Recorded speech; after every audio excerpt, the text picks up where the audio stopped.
Truman का परिवार बहुत गरीब था। ट्रूमन ने अपने बेटे हिमेश की शादी कुछ दिनों पहले की थी और ट्रूमन का बेटा हिमेश बहुत अच्छा काम भी कर रहा था। परिवार भले ही गरीब था, लेकिन घर में छुट्टियों की कोई कमी नहीं थी। जब मिलजुल कर एक साथ रहा करते थे और ट्रूमन की नई बहू अनुपमा भी बहुत सुंदर थी। एक दिन ट्रूमन अपनी पड़ोसन कमला से अपने बहू की तारीफ करते हुए कहती है, क्या बताऊं कमला, मेरी बहू अनुपमा तो अपने साथ बाजी भाग्य लेकर आई है। मेरे बेटे का ऑफिस में प्रमोशन हो गया है। क्या बात है ट्रूमन, सच में तेरी बहू तो लक्ष्मी है, लक्ष्मी नाम से नहीं बल्कि कर्मों से भी। हाँ, ये तो तू सही कह रही है। चल मैं जल जाती हूँ, बहुत देर की तेरे साथ हूँ। इतना कहकर ट्रूमन अपने घर आ जाती है और शाम से जाने की तैयारियों में बिजी हो जाती है। तभी सुमन के बेटे हिमेश का आना होता है और थकान होने की वजह से आदन में बैठ जाता है। ये लीजिए, पानी पी लीजिए। नहीं, मुझे पानी नहीं पीना, मुझे थोड़ी बेचैनी हो रही है। मैं आराम करने जा रहा हूँ, मुझे परेशान मत करना। इतना कहकर हिमेश अपने कमरे में चला जाता है। ट्रूमन ये देखकर अपनी बहू अनुपमा से कहती है, आज इसे क्या हुआ? आज से पहले तो ऐसा कभी नहीं किया इसने। जा बहू, इसे जाकर देख, इसके आस पैर दबा, खाना मैं बना देती हूँ। इतना कहकर ट्रूमन खाना बनाने लगती है और अनुपमा अपने पति के पैर दबा रही होती है। तभी एकदम से हिमेश चिल्लाता है और हिमेश की आवाज सुनकर सुमन जल्दी जल्दी बाढ़ कर वहाँ पर आ जाती है। क्या हुआ हिमेश, तू ठीक तो है? अनुपमा बहू, ये चिल्लाया क्यों और इसे क्या हो गया है?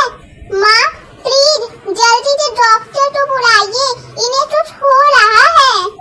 हिमेश का हाथ पैर नहीं हिल पा रहा था क्योंकि वे पैरालाइज हो गया था। डॉक्टर अपनी जांच पूरी करने के बाद सुमन और अनुपमा को यही बात बताता है और हिमेश का ध्यान रखने को कहता है। अरे अरे, किसकी नजर लग गई? कौन मेरे घर में अपनी बुरी नजर छोड़ दिया? मेरा बेटा हिमेश के अलावा यहाँ कोई कमाने वाला नहीं है। मेरे परिवार को अब कौन चलाएगा? ऊपर वाले तुष्ट दया कर इस गरीब पर। माँ, आप चिंता क्यों कर रही हैं? सब ठीक हो जाएगा। ना जाने भगवान को क्या मंजूर है। दूर हो जा तू मेरी नजरों के पापी, ये सब तेरी वजह से हुआ है। आज तक मेरे घर में ऐसी मनहूसियत कभी नहीं आई। तुझे आए 1 महीना भी नहीं हुआ और मेरे बेटे की हालत इतनी खराब हो गई। माँ, आप ये कैसी बात कर रही हैं?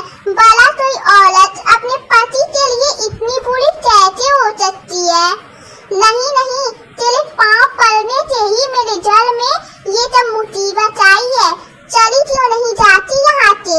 निकल जा, मैं तुझे इस घर में नहीं देख सकती। माँ, मुझे दूर मत कीजिए, आप जो कहेंगी मैं वे चलूंगी। आप मुझे इस घर से मत निकालिए प्लीज।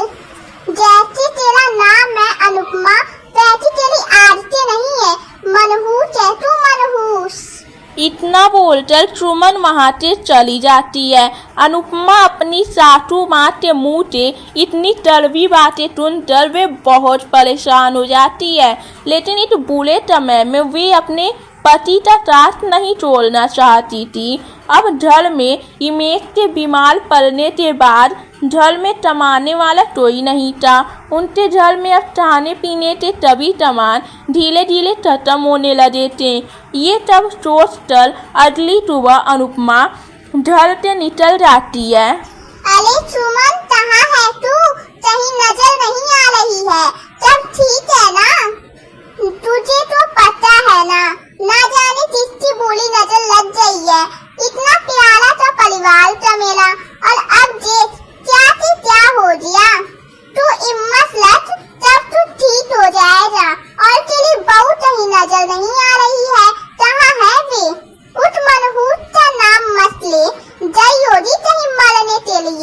अनुपमा इधर ढल के निकलने के बाद तीजा टुनाल के दुकान पर जाती है और वे अपना मंडल टोटल दिलवी लट्टल टूट पैसे उजाल पर ले लेती है और अपना ढल चलाने के लिए पनीर पराठे का ठेला लगाने के लिए सामान जुटाने में लग जाती है। माँ, मैं काम पर जा रही हूँ, देर शाम जल लौटूंगी, आप अपना ध्यान रखना। क्या दिन देखने पड़ रहे हैं, अब तेरी कमाई से झल चले जा। इतना बोलने के बाद अनुपमा ढल के निकल जाती है और अपने पनीर पराठे की दुकान पर अपने काम चलने लगती है। पहले दिन तो उसका काम उतना अच्छा नहीं चलता, लेकिन 3-4 दिनों बीतने के बाद अनुपमा तो लगता है कि उसका काम अच्छा चलने लगा है और उसकी दुकान का पनीर पराठा लोगों को बहुत पसंद आता है। ऐसे ही एक शाम अनुपमा घर आती है और अपनी माँ के ऑटो में पैसे देते हुए कहती है, माँ, ये लो पैसे जो आज मैंने अपने पनीर पराठे के ठेले से कमाए हैं, इससे उनकी दवाई तो आ ही जाएगी।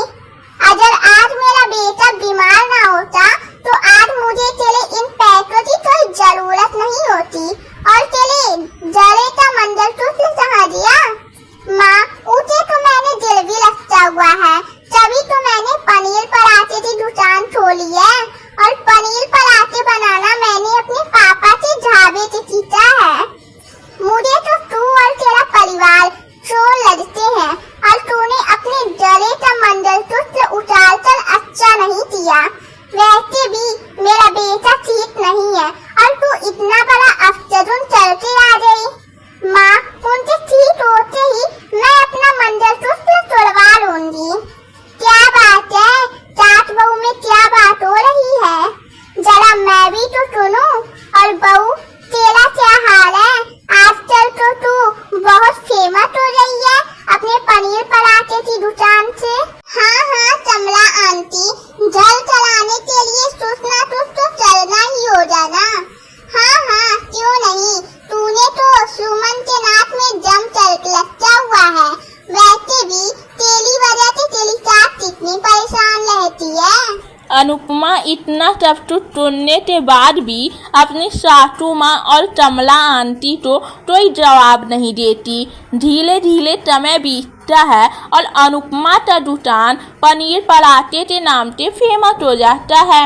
लेकिन ये सब देखकर कमला जलने लगती है। एक दिन कमला अनुपमा की दुकान पर जाती है। अरे अनुपमा बहू, कैसी है तू? दुकान तो सही चल रही है ना? किसी चीज की कमी तो नहीं हो रही है ना? अरे कमला आंटी, अगर आप आई हैं तो मेरे दुकान की फेमस पनीर पराठे जरूर चाहती जाना और बताना आपको कैसी लगी। ना जी ना, मैं तेरे घर का पानी तक ना पीऊं और तू खाने की बात चल रही है। मैंने देखा है तू पराठे के लिए आटे कैसे जूझती है। बड़ा कोई आटा पैरों से जूझता है क्या? जी, ये आप क्या कह रही हैं? आप आटे तो पैरों से जूझती हैं। सुनो भाइयों, अब ना ही हम इनके पैसे देंगे और ना ही इनके दुकान पर पनीर पराठे खाने आएंगे। इतना बोलने के बाद सभी लोग वहाँ से जाने लगते हैं। तभी अनुपमा तब तो लौटते हुए बोलती है, जी ऐसा बिल्कुल नहीं है, ये मेरी पड़ोस की आंटी है और ये जो भी बातें बोल रही हैं वे सब झूठ है। अच्छा, तो ये आपकी पड़ोसन है? ये नहीं जानेंगी आपके बारे में, तो क्या हम जानेंगे? अगर हमें पता होता कि इस तरीके से आप अपनी दुकान के लिए पनीर पराठा बनाती हैं, तो हम तो कभी नहीं आते और ना ही अब कभी आएंगे। दुकान पर इतनी भीड़ क्यों लगी है? और ये कमला की बच्ची यहाँ क्या कर रही है? जरूर आग लगाने आई होगी। इतने तो पूरे मोहल्ले तो बिगाड़ कर लगता हुआ है। मेरा विश्वास कीजिए, मैं आप लोगों को कैसे समझाऊं? क्या बात है बहू, यहाँ पर इतनी भीड़ क्यों है? और कमला, तू यहाँ क्या कर रही है? माँ, देखिए ना, कमला आंटी कह रही है कि मैं आटे को पैर लगाकर जूझती हूँ। अरे ये तो है ही लोगों में आग लगाने वाली। मुझे तो ये शुरू से पसंद नहीं है और ये जो भी बोल रही है वे तो झूठ है। मेरा बेटा कुछ दिन से बीमार है, पल गया है और मेरे घर में कमाने वाला कोई नहीं था। हम गरीब रोज एक दिन कमाते हैं और दूसरे दिन चाहते हैं और मेरी बहू इस दुकान को चलाने के लिए अपना मंगलसूत्र से दिल भी लचाई है और भी ऐसे काम चलेगी तभी नहीं। कमला कुछ सच बोल रही है या तेरी बहू तो बुलाऊं? ये सब मैं जानबूझकर बोल रही थी ताकि सुमन की बहू अनुपमा की दुकान बंद हो जाए। मुझे माफ कर दीजिए प्लीज। अब सच तब के सामने आ चुका था और सुमन भी अपनी बहू के पास इसलिए आई थी क्योंकि हिमेश अपने आस पैर हिलाने लगा था और ये सब अनुपमा की वजह से ही हुआ था। लेकिन वहाँ सुमन का ड्रामा देखते हुए वे उसे हैंडल करती है और दोनों सास बहू मिलकर तब तो ठीक कर देती हैं। इस बार बाजार में कोई भी मुझसे कच्चे आम नहीं खरीद रहा। बाजार में कच्चे आम इतने अधिक है कि कोई भी अब और कच्चे आम खरीदना ही नहीं चाहता। अगर मुझे पहले पता होता तो मैं इस बार कच्चे आम की जगह किसी और चीज की खेती कर लेता। कोई बात नहीं जी, आप इन आमों तो पच जाने दीजिए, उसके बाद पचे हुए आमों तो बाजार में बेच दीजिएगा। मोनिका सब लोग यही करते हैं, तुम्हें क्या लगता है मैंने ऐसा नहीं सोचा होगा? ठेकेदारों ने पहले ही इतना आम जमा करके रखा हुआ है कि वे अब ना तो किसी से कच्चा आम खरीद रहे हैं ना ही पके हुए आम खरीद रहे हैं। तो फिर हम लोग क्या करेंगे? आपको तो पता ही है घर में रोटी और अचार के अलावा कुछ भी नहीं है और कुछ दिनों के बाद तो हमें वे भी नसीब नहीं होगा। अपने माता पिता की बात सुनकर पप्पू उनके पास आता है और अपनी माँ से कहता है, माँ हमारे घर में इतने सारे कच्चे आम हैं तो उनका आम का अचार बनाकर बेच दो, नहीं तो सारे आम बेकार हो जाएंगे। अरे वाह बेटा, ये तो तूने हमें बहुत अच्छा आइडिया दे दिया। जो बात हमारे दिमाग में आई नहीं वे बात तेरे सोचे दिमाग में आ गई। सुनिए, आप बाजार जाकर थोड़े मसाले ले आइए, मैं आम का अचार बनाना शुरू कर देती हूँ। कहाँ चलाऊं मैं अचार के मसाले? 1 रुपये भी नहीं है मेरे जेब में। सारे पैसे तो इस आम के फसल में ही चले जाए। मसाले लाने के लिए अब 1 भी रुपया नहीं है मेरे पास। देखिए, इस आम के अचार को बनाकर बेचने के अलावा हमारे पास और कोई रास्ता नहीं है। अगर आम का अचार बनाकर मैंने नहीं बेचा तो हमारा और नुकसान हो जाएगा। कम से कम आम का अचार बनाकर हम कुछ पैसे कमा लेंगे और मेरे ये सोने के पायल ले जाइए और इन्हें बेच कर आप सामान ले आइए।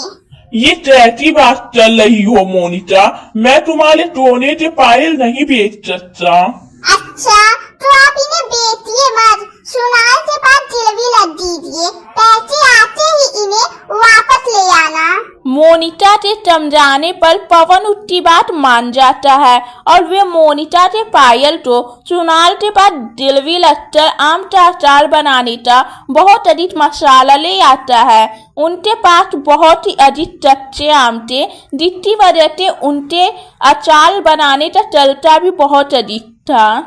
अरे आप आ गए, मैंने आधे आम तो चाट कर तैयार कर दिए हैं, बाकी के आधे आम आप काट दीजिए, जब तक मैं इन मसालों को पीस लेती हूँ। पवन बचे हुए साले आमों को काट देता है और मोनिका आम का अचार बनाने के लिए मसाला पीसने लगती है।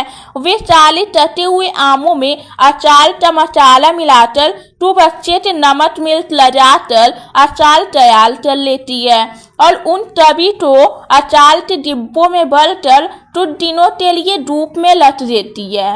अब तो अचार तो धूप में रखते हुए 3-4 दिन हो गए। अब तो अचार अच्छी तरह से पककर तैयार हो चुका होगा। अचार तो थोड़ा सा चाट कर देख लेती हूँ, अगर अच्छे से अचार बन गया होगा तो चल के अचार को बेचने के लिए गाँव में निकल जाऊंगी। मोनिका अचार तल देती है तो अचार अच्छे से पककर तैयार हो चुका था और खाने में अचार का स्वाद बहुत ही स्वादिष्ट लग रहा था। वाह, ये अचार तो एकदम स्वादिष्ट और चटपटा बना है।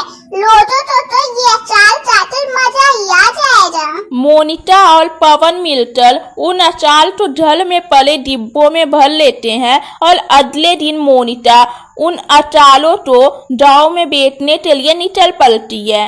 अचार वाली, अचार ले लो, घर का बना हुआ शुद्ध और स्वादिष्ट आम का अचार। एक बार खाओगे तो अपनी उंगलियां चाटते रह जाओगे। उसकी आवाज सुनकर औरतें अपने अपने घर के बाहर आती हैं और आम के अचार को चाटकर देखने लगती हैं। आम का अचार तो तुमने बहुत स्वादिष्ट बनाया है, लेकिन हमारे घर में कोई भी ज्यादा अचार नहीं खाता, तो मैं इसे लेकर क्या करूं? दीदी, एक बार अपने घर वालों को ये आम का अचार खिला कर देखना। ये हमारे खेत में उगे बिल्कुल ताजे आमों का अचार है। ऐसा आम का अचार आपको कहीं और नहीं मिलेगा। अगर आप ज्यादा आम का अचार नहीं लेना चाहती तो ये छोटा डिब्बा ले लो। अगर आपके घर वालों को ये अचार पसंद आए तो मैं और अचार देने आ जाऊंगी। अच्छा ठीक है, तुम मुझे ये छोटा डिब्बा दे दो। कितने पैसे हो गए तुम्हारे? बस 50 रुपया दीदी। अरे वाह, तुम्हारा आम का अचार तो सच में बहुत कम दाम में है। रुको, मैं अभी अपनी और सहेलियों को बुलाकर लाती हूँ।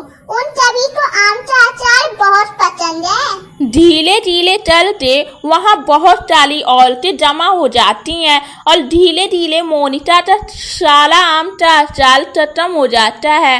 तभी एक औरत मोनिका से कहती है, तुम्हारा आम का अचार तो बहुत स्वादिष्ट है। तुम्हारे पास पापड़ भी है क्या? मेरे बच्चों को पापड़ खाने का बहुत शौक है खाने के साथ। अगर तुम्हारे पास पापड़ है तो मुझे वे भी दे दो। हाँ, पापड़ तो मुझे भी लेने हैं, मुझे भी दे दो। नहीं दीदी, मेरे पास पापड़ तो नहीं है। अगली बार आऊंगी तो पापड़ लेकर आऊंगी। अच्छा, तो मेरे लिए मूंग की दाल और चावल के पापड़ बना कर लाना। अच्छा ठीक है दीदी, मैं ले आऊंगी। अभी मैं चलती हूँ। गांव में औरतों को अचार बेचकर मोनिका की अच्छी कमाई हो जाती है। वे उनमें से कुछ पैसे बचाकर बाकी पैसों से पापड़ बनाने का सामान खरीद लेती है और घर आकर अपने पति को सारी बात बताती है।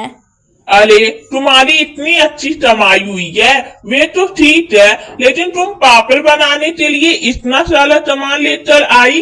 उन लोगों ने अगर तुम्हारे सारे पापड़ नहीं खरीदे तो तुम इन पापड़ों का क्या करोगी? आप पहले से ही गलत बातें क्यों सोच रहे हैं जी? गांव में आम के अचार और पापड़ की खूब मांग है। मैं जितने पापड़ बनाऊंगी वे सब आसानी से बिक जाएंगे। अच्छा ठीक है, जैसी तुम्हारी मर्जी। अच्छा सुनिए, मैं अभी आपको कुछ पैसे देती हूँ जिनसे आप कल पप्पू के स्कूल की फीस जमा कर देना। उसके स्कूल से नोटिस आया था।